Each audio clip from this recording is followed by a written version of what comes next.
What's going on, guys? Welcome back to the channel. A big thank you for coming and joining me on episode 2 of the Arsenal beta save. Yes, we've kicked off the brand new save on FM23. If you're with us for the first episode, you'd have seen that we did all the things you would expect in a first episode. Yes, we kicked the game off, we opened up the emails, we went through the tactic, we went through the squad, we went through the finances, explained the rules about the first transfer window.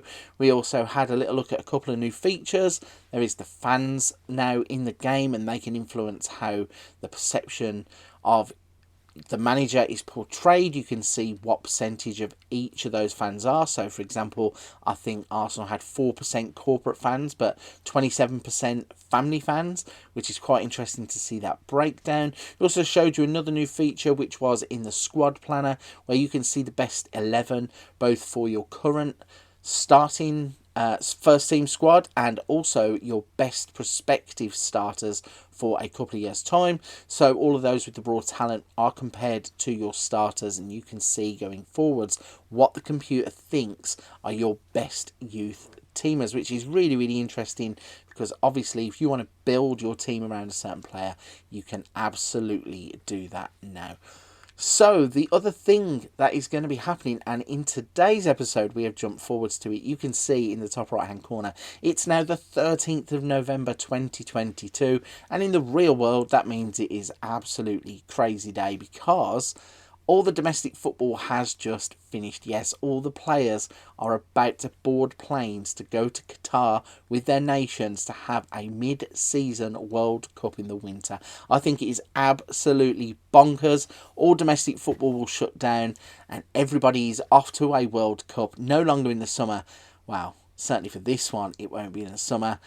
It's a Winter World Cup. It's going to be strange, but it does give me an opportunity to show you everything that has happened between the end of the previous episode and where we are currently. So in today's episode, we're going to be showing you what has happened in terms of the schedule. I'm going to throw in a few match highlights so you can see some of the bigger games and how the tactic is working. Going to show off the competitions tab to show you how we have been getting on both in the Premier League and in European competition. Plus, I think we had the Carabao Cup too, so interested to show you exactly how we have been getting on there. We'll also have a brief look at the squad, and that will build us up nicely for the next episode, because finally in January, so just after the World Cup, we are going to get money to spend. We are going to go out and we are going to try and improve this squad. Obviously, we can preview for you a few of the players that I'd like to bring in. Obviously, whether it happens or not, you'll have to come for future episodes to see exactly who does arrive at the club. But we're going to have a little look at the squad and see the areas of improvement. So let's not waste any more time. I have rabbited on far too long. There is a lot to get through. The first thing we're going to start off with is the schedule. Let's get you some match highlights and show you how we've been playing and how the tactic has been working.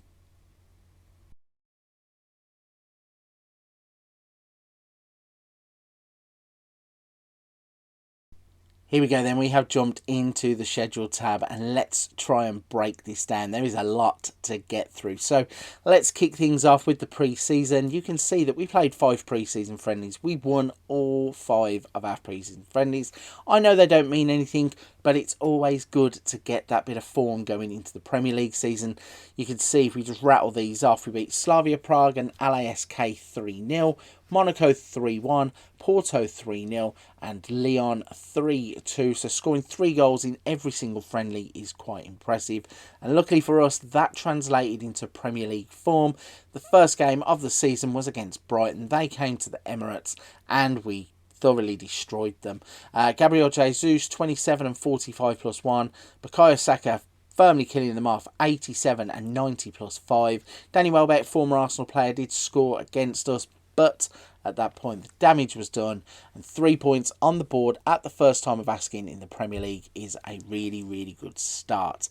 Next, we went to Liverpool, played against Everton at Goodison Park, and you can see we blew them away also and took 3 points from Liverpool.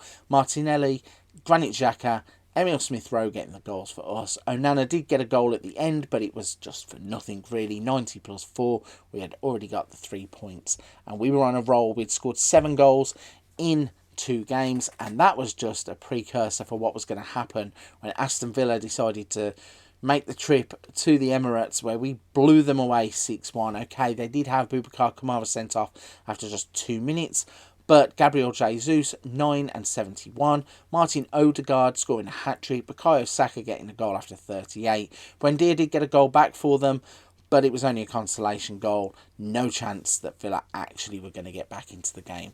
So that is 13 goals from 3 games. The tactic was flying. And up next was a North London derby. And as you can see, we managed to come out on the right side of this one.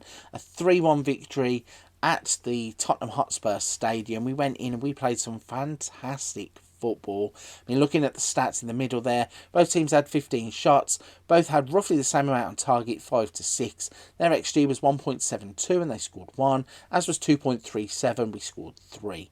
So, a fantastic game of football that was played. You may have heard me mention in the first episode about the tactic. We don't really need to have the ball all the time. It's kind of one of those tactics where we're looking to just turn the ball over, get it moving and get that counter-attack on the flow, and I think that is really what happened here. Tottenham just couldn't hang with us. As soon as we got the ball back in that kind of messy line that we have got going, so in kind of the 4-2-2, and then we moved the ball on quickly and they couldn't live with Gabriel Jesus. Let's have a quick look at the goals and see exactly what had happened in this game. Just let it load up quite quickly. Generating the match report now. So here we go. First goal of the game was going to be worked in down the left-hand side. Granit Xhaka with the ball across. Gabriel Jesus with the header. And that was a fantastic way to start the game off. After 25 minutes, Jesus was in again. And this time he hits the inside of the post and it just trickles across the line. As I said, about getting the ball in and around Tottenham's defenders, turning it over, pushing it on. Harry Kane did get a penalty back for Tottenham. And then Granit Xhaka with the cross. Saliba with a header. And it ends up in the back of the net for a third goal. And Zinchenko getting a goal for the club. So a 3-1 win against Tottenham was a great performance. And it meant we were pushing forwards to the end of August unbeaten. And that is exactly what happened. We won 2-1 against Crystal Palace to finish August unbeaten, and not just unbeaten, but we had won every single game. So Gabriel Jesus, Gabriel Martinelli getting the goals in this one, Mateta getting a goal for Crystal Palace. Unfortunately though, that couldn't keep up. 3rd of September was the first time that we tasted defeat. We went back up to Liverpool where we had took points from Everton, but we couldn't get anything going when we played against Liverpool. Goals from Luis Diaz and Darwin Núñez was enough for Liverpool to get the 3 points on this occasion. We didn't really have a lot, couldn't get going. We only had 2 shots on target from 7. We had an XG of 0.48, and Liverpool really did play well. They were set up perfectly to counteract our kind of messy 2 lines. Luis Diaz there with a fantastic finish to get them off and running. And then from a corner, Artur swings the ball in. Darwin Núñez with the header at the near post. Ramsdale probably could have done a little bit better. He seemed to kind of just push it into the net, but hey-ho, Liverpool well worth their 3 points, and that meant we tasted defeat for the first time. We then got back straight into the rhythm of winning games. A 3-0 victory against Sociedad. We then went and beat Brentford 3-2 in the Premier League. Goals from Jesus and Martinelli. Both of them are just goal machines early on in this save. We then beat Zrinski, we're going to say Zrinski, 3-0 in the Europa League. We went to their place and we comprehensively thumped them 3-0. We then played against Manchester City and another defeat. So unfortunately, even though the tactic works really, really well against the smaller type of team, when you come up against the bigger team, it seems it needs tweaking a little bit, because we've now played 2 big opponents in Manchester City and Liverpool, and unfortunately we have lost both of them. Now obviously, maybe putting a bit too much expectation on the team. We've had no transfers, and Ruben Diaz absolutely smashed that ball into the back of the net, and he took the goal with him. But yeah, the tactic's going to need tweaking, and as we buy players, it will get better as we go along. But that meant coming out of September, on a losing game meant that we needed to get back to winning ways, and that's what we did with a 5-2 victory against Leicester. We then beat Olympiacos 3-1 in the Europa League. Bournemouth, we only beat 1-0. We struggled in this game, couldn't get anything going, but Gabriel Martinelli stepped up to get the goal. We then had a 2-0 victory in Greece against Olympiacos before a surprise result. So after a run of 4 games where we had won pretty much comprehensively every game, the goals dried up. We could not score against Southampton, and they were good value for their point. And then we had a game, a top of the table clash. As I said, we had played in these types of games before against Liverpool, City, and lost. In this one, we managed to get the win, but look at the madness that happened at the end of this game. What an absolute brain exploder of a game this was. So it's 89 and 17 seconds on the clock when Marquinhos steps up and gives us the lead. So you're thinking 90th minute, a 1-0 lead, we're going to go and win this game. Oh no, not in Football Manager, because Marquinhos plays the ball to Fabio Vieira. He gets in, a nice little deflected goal to beat the goalkeeper, makes it 2-1 in the 94th minute, I think that was. And then all we had to do was see the game out, and somehow Gallagher gets the ball up. Raheem Sterling with a kind of back heel goal gets them back into the game, and it meant in the 95th minute we were having to drop deep and just get over the line. But that we did, and we finished the game at 2-1 to get 3 more points in the league. We then played against Manchester United in the Premier League. Let's show you this one. We played perfectly sound. We weren't very good, even though we played sound, so that might contradict itself, but I thought we played okay. Shots, we had 7, only 3 on target. We had an XG of 0.35, but we had exactly 50% of the ball. And if we show you the goals from the game, you can see that we actually were in this game, even though it looks like on the stats that we were just not blown away, but because obviously we got a point, but Manchester United had 20 shots in the game. They could only score 1. And even then, Anthony getting a tapping really at the back post where Ramsdale couldn't get the ball and the defender hadn't tracked the run. But Fabio Vieira involved in our goal. And there was Gabriel at the back post to head the ball in and give us a 1-1 draw for a point. So everything going fine at this point in the season. We rolled off of that with a 5-1 victory in the Europa League, a 3-0 thumping of Newcastle at the Emirates. And then we drew 0-0 in the Europa League against Sociedad. We had a 2-2 draw against Fulham in a crazy game where Saka and Jesus had scored early to give us a 2-0 lead. Pereira and Daniel James getting 2 goals back in the second half to give them a point. And then it happened. Isn't it mad? The 2 teams that I am going to be managing at the start of FM23 get drawn against each other in the Carabao Cup, and we beat Coventry City 1-0. A much changed team, I must say. It wasn't the first 11 that went out and struggled to win. It was the fact that we changed the team around. But we did get the win, and we were through to the next round of the Carabao Cup. And finally, the last game before the players go off to the World Cup was a 3-3 draw against Leeds. Gabriel Jesus getting 2, Odegaard scoring as well. Patrick Bamford, Jack Harrison and Rodrigo in the 94th minute giving Leeds a point. Zinchenko was a naughty boy in this game and managed to get himself sent off. So that's the schedule. Those are the highlights that you're looking forward to seeing. The next thing to ask is, how does that leave us in the Premier League and what has happened in the Europa League?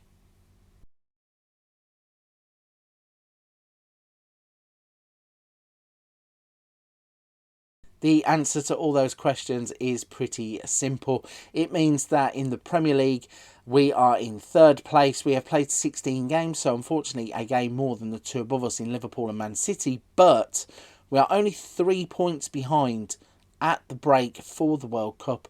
Obviously, if those 2 teams go and win their games in hand, it could become a bigger gap. It will become 6 and 4, but we are bang there.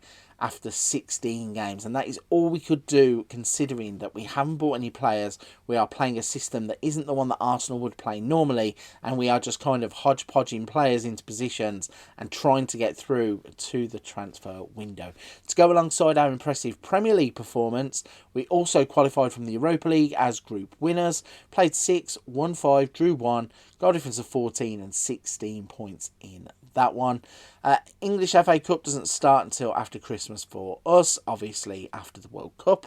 But the Carabao Cup, as you saw, we drew Coventry in the third round. We now have Fleetwood Town in the fourth round, so that is going to be interesting to see how we can get on in that. If we have a little look at the Premier League in a bit more depth, just to show you everything that you can see about the Premier League here. So as I said, we have a win-loss record of 16 played, 10 wins, 4 draws, 2 losses, 19 goal difference and 34 points on the board.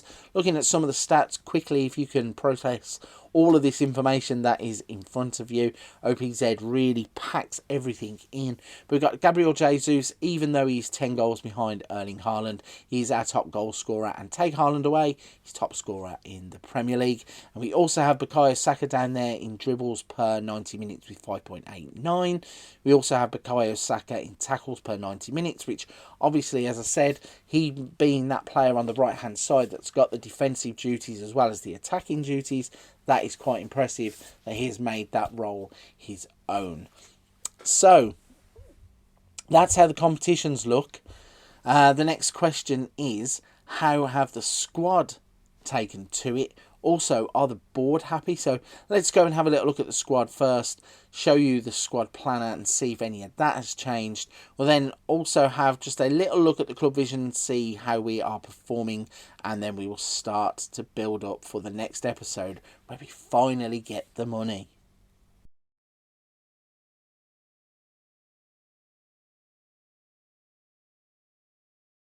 Jumping back in then at the squad planner, and we are in the best 11. This is the opinion of Steve Round, who is our assistant manager. So you can see that it is still Ramsdale, Gabriel, White, Saliba, Tierney. El Neni gets a shout, even though he hasn't played too many games. Thomas Partey, Odegaard, Zinchenko over Saka, which is really strange because best prospect is Saka, even though Saka is a first-team player. You've got Charlie Patino going alongside Odegaard. You've also got Emil Smith-Rowe on the inside forward with Gabriel Martinelli. And then the game has decided to pair up Nketiah and Gabriel Jesus up front. So pretty strange how this squad planner best 11 works, because I wouldn't have actually included anybody who's currently in the first team in those purple slots. But it's good to see that we have a lot of good prospects within the first 11 or best 11 going forwards. If we look at the squad planner quickly then, so the players that are currently in the squad. So we've got Ramsdale and Turner, then we've got Zinchenko, Tierney, Cedric. Still got the centre-backs, which is Gabriel, Saliba and White. We've got Holding, Tierney and Tomiyasu can play there too. So maybe a little bit light in terms of defenders. Going forwards up the pitch for the BWMs, Zinchenko, Partey, Xhaka, Lokonga and El Neni. So that is a position that I'm probably going to look to fill, because if we can get a big name signing going forwards, it would mean that those players who are either tired because of being overplayed. I mean, Arsenal's squad isn't the biggest in the world, and I've got a feeling ultimately if they get a few injuries in real life, that will be their downfall, and that is exactly what we need to combat in the game. Midfielder right, we've got Zinchenko and Nelson. Obviously Zinchenko is the gadget man, he can play anywhere on the pitch. On the wide left, so for the attacking options, we have plenty of those. Saka, Zinchenko, Gabriel Jesus, Vieira, Martinelli, Smith-Rowe, Nketiah, Nelson and George Lewis. And then up top, we've got Gabriel Jesus, Gabriel Martinelli, Eddie Nketiah, Marquinhos, George Lewis. So there are some glaring gaps in the squad. I think we're going to need another goalkeeper just to cover Ramsdale, because obviously if he gets injured and then the backup gets injured, we are going to be in a little bit of trouble. Maybe we'll promote somebody from within for that position. In terms of left back, I think we're okay. It says there's 3 that can play there. they're good options. The three of them that are there are really good options, so I don't really have any problems with only having three left backs. Centre backs, as I said, I think we probably will need another one, so it's somewhere that I could look to strengthen. In terms of the two holding midfielders or the BWMs, we're probably going to need more central midfielders. That rotation does not look enough to be able to sustain a challenge for a Premier League title when you're having to use the same players week in, week out, and also in the Europa League. On the right-hand side, two players there, Zinchenko and Reece Nelson, but he obviously misses off Saka. Saka can play there. He's not 100% competent yet. Hopefully, with a bit of training, we can nurture that into his game. He actually tops the wide left. We have no problems in that position and no problems for a striker. Obviously, if Gabriel Jesus does go down and Martinelli needs to play up top, we can put Nketiah out wide. Marquinhos has shown already this season that he can score goals. And then we do have George Lewis, who can be a makeshift striker. Rather not play him, but he is at least there. So that is pretty much how the squad is looking. Those are the weaknesses that we have. The report where we showed you the best 11 as well. I don't know if I 100% agree with it, but I'm willing to work with it. El Neni definitely shouldn't be in there. I'd actually have the three that are in. So you got Partey, Sammy Lokonga and Odegaard, I think, will be my starting three in the middle. Then Saka would be the right-hand sided player, Martinelli on the left, and then you've got Zinchenko, who is the gadget player who can play anywhere. So we know roughly what we are looking for. That is the squad overview. Let's quickly have a little look at the club vision and show you how we're getting on, and then maybe look at one or two players just before we wrap it up to see exactly where the club could go in the first transfer window.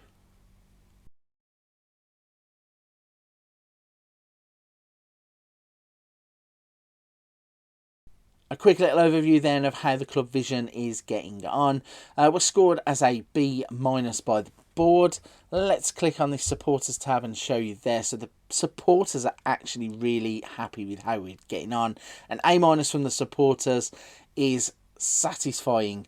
I think we've done a good job in the first part of the season. We did have a couple of runs where we were winning games and consistently winning games. Unfortunately, it is littered with a few dodgy performances where we don't pick up and it just looks like it doesn't work, but then we also back that up quite quickly with another run of wins. We look at some of the things that the supporters are happy with. So pleased with the victory against Chelsea, delighted with Martinelli's performances, and pleased with the comfortable 5-2 humbling of Leicester. Things that they're criticising are the 3-3 draw with Leeds. That's a fair shout. We should have won the game. 0-0 draw against Southampton. Same again. And a 0-0 draw against Sociedad in the Europa League is a little bit harsh because we had qualified, I think, or we didn't really need to win the game because I think us and Sociedad had qualified anyway. However it worked, I'm not too sure that that is justified, but I will take the rest of it. You can see the fans want to play attacking football, they're pleased. Play entertaining football, they are pleased. Finish above Tottenham, currently we are. Finish above Man United, currently we are. Be competitive against Chelsea, so one of the things that they're happy about is that we beat Chelsea and qualify for the Europa League. So at the moment we're sat in a Champions League place at the World Cup break. So that is pretty much all of the things that we're going to look at for this episode. There is just one final thing I'm going to look at. I'm going to show you a few players here that we're going to try and sign. We don't have 100%, I don't think, what the budget is going to be, but there is going to be money to spend. So let's have a brief look at some transfer targets.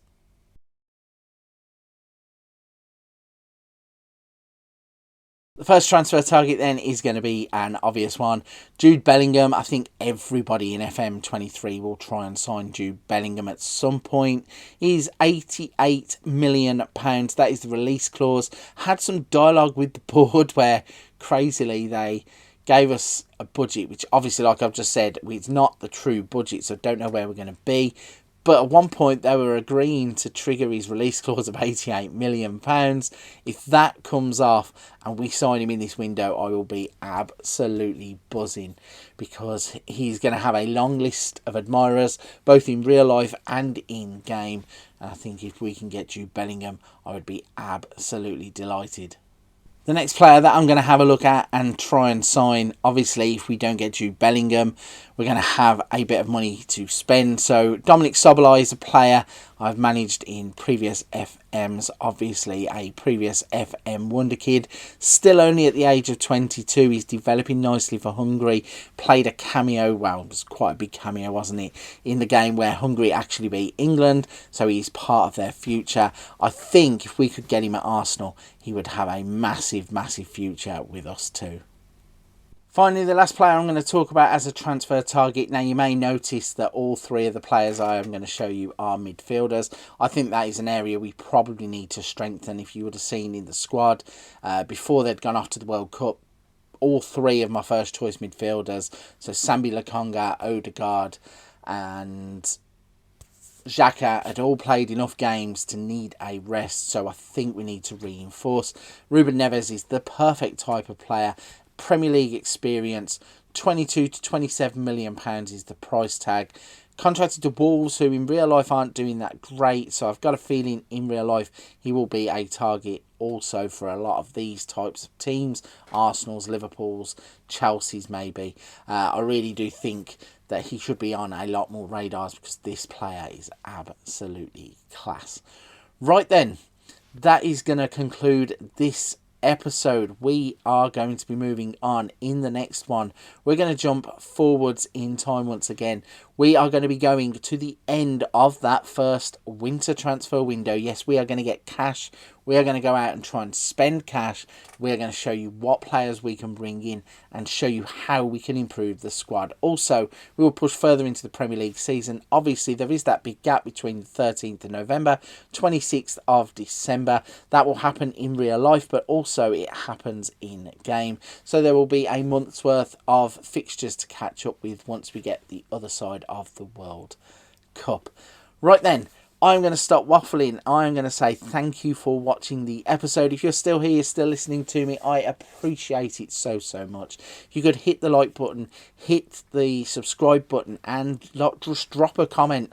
Tell me, what do you think of the three players that I am targeting? Do I need to even target midfielders? Let me know what you think in the comment section down below. I will try and take all of the comments on board. But for this one, I'm going to start to wrap it there. Go check out some of the other things on the channel. Notice the little bar that pops up beside me. We have tactics, wonder kids, let's plays. There is something for everybody right here on the channel.